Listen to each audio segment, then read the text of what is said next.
નિખરતા ગુજરાત ન્યૂઝમાં આપનું સ્વાગત છે। કનીજમાં ગરમીને કારણે નદીમાં નાહવા ગયેલ 6 વ્યક્તિઓના મોતને લઈ ગામલોકોમાં આક્રોશ। કનીજમાં મૃત્યુ પામેલ 6 વ્યક્તિઓ પૈકી 2 વ્યક્તિઓ કનીજના જ્યારે એક જ કુટુંબના બીજા 4 વ્યક્તિઓ અમદાવાદના હોવાની માહિતી। ગામલોકોએ આક્ષેપ કર્યો કે ભૂમાફિયા બેફામ બની રહ્યા છે।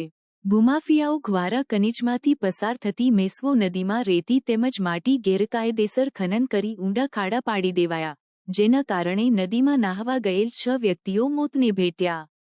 સરકારી તંત્ર આ બાબતે ગોળ ગોળ જવાબો આપી રહ્યા છે।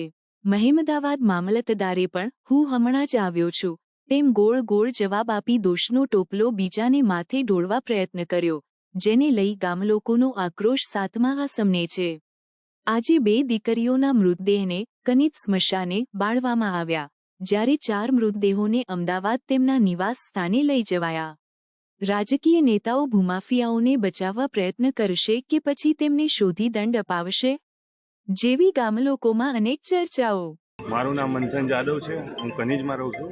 અમારા ફળિયામાં આવેલા 9 જેટલા નાના બાળકો જે નદીએ નાહવા ગયા હતા, જે પૈકી 7 છોકરીઓ તથા 2 છોકરાઓ હતા, જેમાંથી 4 છોકરી તથા 2 છોકરાના મૃતદેહ મળી આવ્યા છે। 3નો આબાદ બચાવ થયેલ છે, જેમાં દિવ્યાબેન રામજીભાઈ સોલંકી જેમનું મૃતદેહ મળી આવ્યો છે, ભૂમિકા ભૂપેન્દ્રભાઈ જાદવ જેમનો મૃતદેહ મળી આવ્યો છે, તથા 2 ભાણિયા ધ્રુવ અને ફાલ્ગુની જે અમારા ભાણિયા થાય તેમનો પણ મૃતદેહ મળી આવ્યો, તથા અન્ય તેમના 2 મિત્ર મયુર અને ફાલ્ગુની ઉર્ફે ચપ્પુ જેમનો મૃતદેહ મળી આવ્યો છે, જે છીછરા પાણીમાં નહાતા હતા। પગ લપસી જવાથી ઊંડા ખાડામાં તેમને ગરકાવ થઈ ગયા। એકબીજાના બચાવવા જતાં 6 મૃત્યુ પામેલા છે, જેનો શોધખોળ દરમિયાન મૃતદેહ મળી આવ્યો છે, જેની પોલીસને જાણ કરી NDRFની મદદ દ્વારા બહાર કાઢ્યા છે।